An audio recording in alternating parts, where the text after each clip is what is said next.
Ayo.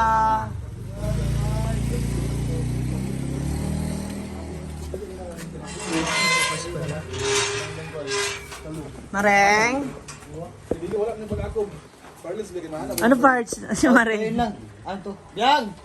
Hi! Wow! Ayun na yung bahay nila. Ay, si Mars. Ay, Mars. Kamusta? Wow! Ito na pala. Uy, ang laki ha, kabog. Ang lalim. Kamusta ang Christmas party? Wala magpapahinga sa pamilyang to. Mag-New Year pa. Ang taray. O, diba? Kabog. Laki nito ha. Ilan sukat nito? 10 by 14. Ano na? 10 by 14. 10 by 14? Okay na rin, no? Kasi kung na dito mo una. Oo. Wala pa sila, di ba? Wala pa. Oh. Ayun na din. Andyan na? Tulog din. Ito ka muna, maya ka mag-video pag wala na ulan. Okay na. Ayan, so nandito sila, Mareng at Pareng. Ayan, at dumalaw ako sa bahay nila kasi nga, nagsisimula ng gawin yung kanilang bahay. Ayan, yan. Dito kayo, uy. Halika. Kasi gusto ko makichismis. Chismisan nyo naman ako ng inyong bahay. Ayan, so this is 10 by 14, no? 10 by 14. Tapos sa taas lahat yung rooms. Oo. Oh, isang room lang yan. Isang sa room taas. lang. Ba't isa lang? Isa lang. Para, Para sa inyong dalawa lang muna. Oo. Ano lang muna, yung budget, yan lang muna. Hila mo na aabutin. So dito sa baba, yung kusina and yung ano. Sala. Mini sala. Yan, mini sala. Sa bagay, isa pa lang naman yung anak eh. Malaki na ba ang sundan? Sundan niya na. Char. Wag muna kasi hindi pa naman buo daw. eh, no? Okay. Tapos, paano, saan pala magiging pintuan yan? Yun nga yung ano yun kanina. Pinag-iisipan. Pinag-iisipan namin kung saan nilagay yung pintuan. Kung dito or doon. Oo, sa pero kabila. mas maganda daw sabi ng Panday. Yung kaibigan ko dito daw muna. Dito Dito. daw. Oo. Kasi at least kahit sino makikita. Oo. Pag kung may mga tambay dito makikita kung sino yung Tapos yung papasok. doon kasi mawawala naman to. Yung tindahan para makita na yung sa labas. Ay, ba't gigiba niya? Oh, gibain na yun. Gawin ano yan, gate. Gawing gate. Okay. At least pwede rin makapag-park yung mga motor niya. Oo. Yung picture car. Yes. Ay! Yes, o diba? Tapos, yung kitchen dyan na rin or... Oo. Doon na side. Sagad yung gate yun doon. Kasi maliit yung space dito eh. Kaya, sagad. Pero itong ibabaw, yan po yung pinaka-ibabaw niya yung second floor. Yan. Yan na yung ano, yan na yung format niya sa taas. Oo. Ba't hindi ko ng isa pang room? Dalawa? Wala nang space. Kung dalawa, ay, Pwede naman siya, gawin talagang dalawa kasi maliit lang naman yung rooms. Pero inisip namin, si nanay kasi mahilig siyang magtatakbo-takbo. Kaya, Tapos paano magiging hagdan yan? doon. Ano? Oo, pag ganun. O isang ganun lang? Kasi Or, ganun. Kumbaga meron siyang ganito, nakasanday yung ano. okay. Parang kina-choya. Hindi. Kinabakang. Oo, ganun yung bakang. Para kinabakang. Pero kasi yung kinabakang medyo tirik yun. Mahaba yung kinabakang din. Kamusta ang ano?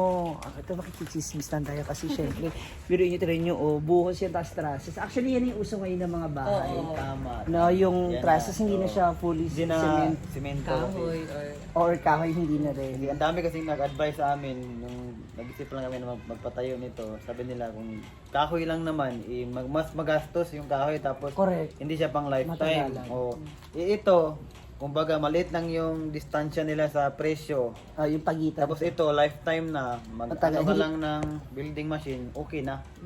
Tapos maganda daw tignan. Correct. By the way, andun pala yung ano niya, Bubong. tsaka yung Dapat magbubong na ba ngayon? Hindi. bukas. Paano ano mo, bubong square or... kisame kasi yan. Oo, kisame tapos parang ano lang siya, one-sided. Parang ako na yung vlogger ah.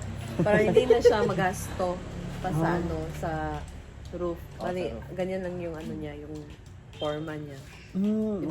Mostly, diba ganyan? Tapos maglalagay na lang ng alulod. Oo. Kasi kung makikita niyo mga moms, ito yung pinaka-format ng kanilang bahay. So, ano na yan, ito na yung fix na yon. Etong bakod, hindi yan sa inyo. Itong nasa kanto. Sa amin yun. Dito lang kina Ivy. Kina Ivy. Paano yung puno pala sa likod? Pag lumaki yan, mahahagip yung ano. Dali na yun. O, kamusta ang pagpapagawa ng bahay? Yun. Abi, video. Sige lang, okay lang. Gusto ko kayo dalawa para, di ba? Kasi syempre kayo, Ikaw muna, kayo may, sagot. kamusta yung ano, wala naman eh. Kamusta yung pagpapagawa ng bahay? Medyo challenging and hindi talaga madali, no? Kasi dati, yung mga matanda at saka yung mga mama natin, kasi sila yung mas magulang. nauna na magpatayo ng bahay, sabi nila, para patayo ka ng bahay, dapat times 2. Kumbaga, yung budget mo is 100,000, dapat gawin mong 200,000. Kasi kapag nakita mo na yung bahay na napatayo na, meron namang May isip. idadagdag o may isip na ganyan. Pag nasimulan na, Oo. hindi, So yun ang tuloy-tuloy nangyari na. sa amin. Kasi actually yung budget talaga namin sa bahay namin is 70,000 lang. Ha? Oh, 70,000 lang yung budget namin kasi maliit. 70,000 lang? Oh, maliit lang nga. So ito, magkano na kayo nito? Ito mga 90 na to. 90,000 na. Oo. 90. 90 na to. Wala pang ano yan. So- Pero kasama na yung mga materials na ito. And yun sa mga tauhan. Oh, hindi pa. Kasi unang sahod namin sa mga tauhan yung last week pa lang. Itong week na to wala pang sahod. Sahod. Tsaka yung mga tauhan namin, uutangan muna namin yung sahod nila.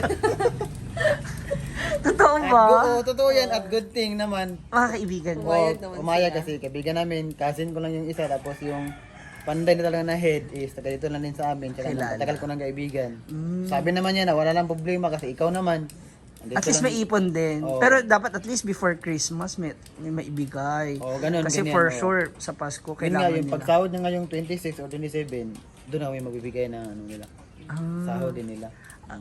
Kamusta pa? I mean, bigat nito ha. Bigat talaga. May mga tulong na ba or lahat to is through Amin vlogging? lang talaga. Ay, madam. Madam talaga, Madam Brenda yung tulong. Ay, talaga ba? O hindi ko alam. Bakit? Anong ginawa ni Actually, Brenda? hingi sana ako kay madam ng money. But, Hihiram. oh, hihiram. Hihiram. I mean. Tapos, sabi niya sa akin na instead na yung money yung hiramin mo, yung money na gagamitin mo para ibili ng materialis ay sahod mo lang sa panday or sa mga workers mo, tapos kumuha ka na lang doon sa Aplaya hardware. Sa hardware ko sa hindi sa Oo. Tapos Tapos, gamit pangalan niya. Siya na yung magbabayad sa hardware. Tapos pwede na ako magbayad sa kanya monthly. Oh. So, di ba? Totoo ba? Bayad talaga ni Madam. Napakalaking tulong niya na makabili ako ng materials, lalo na dito sa baba. Kasi pero itong mga materials na yan, yun pa yung inutang din namin ni Ivy na Oo. pera, ni-loan namin kumbaga. Nag-loan kayo. Oo, pero yung loan na yun, dun din galing yung pinag-savings namin sa mga sahod niya. Pinaghirapan kumbaga naipon siya kaya ni-loan na lang Uy, namin. clear lang natin ito. Baka kasi isipin ng mga tao, si Ivy lang ito ha. kami Share talaga po dalawa. ito, combine po ito ng income. Kasi si Pards din ay may extra sa kanyang mga trabaho. Kasi kumbaga yung loan, yung ano namin, yung korporasyon na sinalihan namin is amin yung dalawa ni Ivy na pera dati na nilagay namin dun, sinave namin. Na ito talaga yung plano ninyo na itayo. Oo, ito talaga yung plano namin itayo. Kasi matagal na din namin itong pinag-pray or gustong gawin. At least and- magkaroon ng sarili. Oo, di ba? And Makabukod then, na. ang first plan talaga natin di ba is kasal. Kasal. Kaso yung birth ko is hindi pa Di ba talaga kasi dumating okay. yung birth niya na pinaayos So, namin. why not? Bahay muna para Nauna na yung bahay. Okay Oh, lang. at least, di ba? Alam mo, mabilis na lang yan. Siguro at the end of the year, okay na yan. Oh, lalo na pag magbibigay si Ma'am Shi. On Ano ba ibibigay ko? Ano ba yan? On the spot talaga. May pressure Hindi, ka naman. meron din nabigay si Ma'am Shi na. Diba, siya yung head ni Ma'am Maymay. So, hindi pa namin na-post Solar yung, light. yung solar light kasi sobrang basic. Hindi, Thank you, Ma'am Maymay. abangan na lang natin sa mga susunod kung ano pwede natin ma-share. Kasi syempre titingnan din natin kung magkano yung aabutin ng sahod natin. Kasi alam naman natin, this Burr yes. months, Yes. ang dami nating expenses. diba? Pero good thing kasi nasimulan na, alam nyo ito, isa pa dito sa maganda kasi yung foundation yung malalim. Di ba, Maring? Gano'n kalalim tong ano nyo, itong poste. Ano yan? Nakikichismis ako sa Malalim yan. Mga nasa, ano ba yun? Mga 5 hanggang dito. At 5 feet? Oh, 5 feet yan. So halos doble yan for sure. Tsaka sulit talaga to kasi malaki na malaki na poste. Poste, oo. Yung ilagay ng panday. Oo, yan yung maganda. Kasi, actually ito, ganito na talaga yung mga usong ano ngayon, kung titingnan nyo po. Diba? Tsaka ang ganda ng plataforma. Ito, ano ba to? Puputulin pa? Hindi na. Putulin yan, kumbaga ginawa na yung ground para sa welding. Okay. Saka tukuhanan dun. Hindi, ito totoong nasa labas. Terrace yan. Terrace yan na maliit. May extension na terrace. Pero hindi pa yan tatapusin. Ano lang, ready lang Hindi yan lang siya. para sa ano. Meron ng Nakaabang. Nakaabang. Umaga At nakaabang. least meron na siyang na-prepare. Okay. Kasi magiging open. Ito. Dito. Hindi. ano yan, gagawin dyan is i-finishing yan. Hindi, I mean, ito. Sakop. Kadila yan? Amin dito yan na pader. Hindi yan. Yung... Hindi. Kasi may pader eh. Pero yung lupa talaga sa kanila yan, kaya okay lang na. Lumagpas. Kasi iniisip ko, yung pag lumagpas ka, syempre merong ano doon sa baba. O baka masakop ba. Ang ganda ang taray nito. Diba? Ang sarap, nakakatuwa lang kasi karamihan po ngayon sa ibang mga social climber, ayan, ay nagsisimula na rin makapagpagawa ng kanilang mga bahay, no? Nagpapaayos, renovate, diba? Kung hindi nakapunta sa amin sa farm, Hindi namin ito magawa. Matutuloy. O at no, alam mo, meron talagang reason si God kung bakit ano 'yun, bakit kailangan mangyari, bakit 'di ba? And I think ito na 'yun, isimula. Uy, ang taray ha. So marami ka na nakuha sa hardware. Oo. Courtesy of Brenda Meads. Yes. Carry off pala, carry off. Pwede ko sabihin magkano lahat na pwede na siguro. 20 plus yung ano na sa kuha namin sa kay Madam na hardware. 20 Mga plus. materials. Yung mga ganyan. Ito sa amin yan. Kumbaga sa CDO Ah, ako okay. nabili. Yung dito sa baba na materials, flooring, semento, hollow block. Oh, yun. Na lahat, CR. Ito kasi ano to, isisemento to, tong baba. Half siya. Kumbaga. Half lang siya mali dito lang. Tapos yung kalahati, Open Kumbaga, siya, ano, mukha siyang open. ganito, ganyan no. Parang ang tawag yan. Rehas, parang may ano. O ganyan ba? Tapos meron siyang mga ganito rin, parlins. Ah, Yung okay. hangin. Diretso. Oo. Tapos yung dito na front is, ano to, wall. Para dito ikabit yung TV namin ni Ivy. wow. Dito half. Tapos dito naman. Ang main dorm nyo, ito. Dito yung main. Ayan, dito na. Bago lang namin naisipan ni Abel yan. Na dito lang yung main door. Pero hindi Okay. ko alam kung approve sa kanya. Okay, ipapungsoy mo muna. Oo, kasi, di ba? Actually, okay din yan. Tapos yan ang window. Kasi dito yung magiging TV nyo and the sala. Ay, eto, hanggang likod ba? Hanggang doon. Yun ang magiging kusina. Oh, dyan. So, magkakaroon kayo ng ano pa? Kasi may ano dyan eh, may canopy tsaka overlap na Oo, gagawin yung din overlap, para para hindi siya sa- mabasa yung ano. Especially para sa kids. And I think kasi naman lahat ng AC dito kasi malaki naman ito, diba? No, feeling ko sa taas talaga. Sa laki. Iniisip din namin yan para makasya yung mga AC. Kasi sila yung, lalo na sila si Madam kasi sila talaga yung number one bisita namin na pinaghahandaan namin, di ba? Correct. Oo. Ganda. Sila naman talaga yung tumulong, hindi Malaki tulong sa lahat. Anyway, congratulations to both of you. Ayan, sa lahat ng ating mga viewers. Ayan, yung ating mga viewers for sure, excited na rin sila sa magiging kalalabasan nitong inyong bahay. O matawag na rin nating mansion. Wow.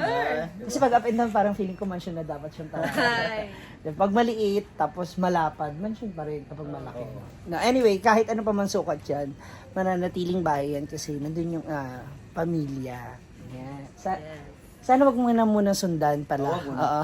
Muna, maraming pang ano. Kasi kumbaga this year, ito yung breakthrough namin ni Ivy Muna. this year. Bago matapos yung taon, meron kaming, di ba? Saka na 100K Nakita siya. na Oo. para sa'yo. Sabi ko nga sa kanya kasi parang na-stress siya na wala naming pera. Kasi actually ngayon, wala talagang pera na natira. Pero, Pero, andito na siya. andito yung pera namin na ipatayo. nakikita Isipin yun. na lang namin na meron kaming na ipatayo. May pundar. O, hindi na ano sa sugal, gano'n, mga ganyan. Diba? Correct. Diba? At least, congratulations. Ayan ha, mga moms. Naku, abangan natin. May panibago tayong bahay serye na pakaabangan mula sa mga social climber. Kasi natapos nitong huli si Choyan. Choyan. Diba? Choyan. So, ayan. This time, ito naman kina si Emplea Morin kay Pareng. Naabangan ninyo po yan. Pero ang ganda talaga nito. Feeling ko makakakuha ko ng isang room. Hala, ang dami ko ng bahay dito sa saan. Pwede. Kung kakayanin. Ang ganda ng setup, oh. Ganyan na rin yung Kisame ko, eh. So, by the way, bago ang lahat, please do follow us sa aming mga social media account. O, dali go, Pards. Sa akin, Digard TV, yan po. Yeah, Digard TV. And of course, Simply Amore sa YouTube and Simply Amore din sa Facebook. Ayan. ayan. So, Syempre share po, and follow. Ma'am si G. Ayan, maraming salamat. Nako. And God bless. Ako, good luck sa bahay. And thank you Yes, kay thank Madam. you. And sa lahat po ng Thank you kay AC. Madam, sa inyong Mars, Oo. sa lahat ng social Ma'am climbers, Gigi. sa farm, ba? Na lagi nakasuporta ka. Yes. Grabe. Alam mo na yan, Mars, ha? Di ba? Ayun, malapit doon, nag-chat-chat kung ano. Oo. Ay, marites ka. Baka may bitawan si Mars. Ayun na guys, thank you so much. So,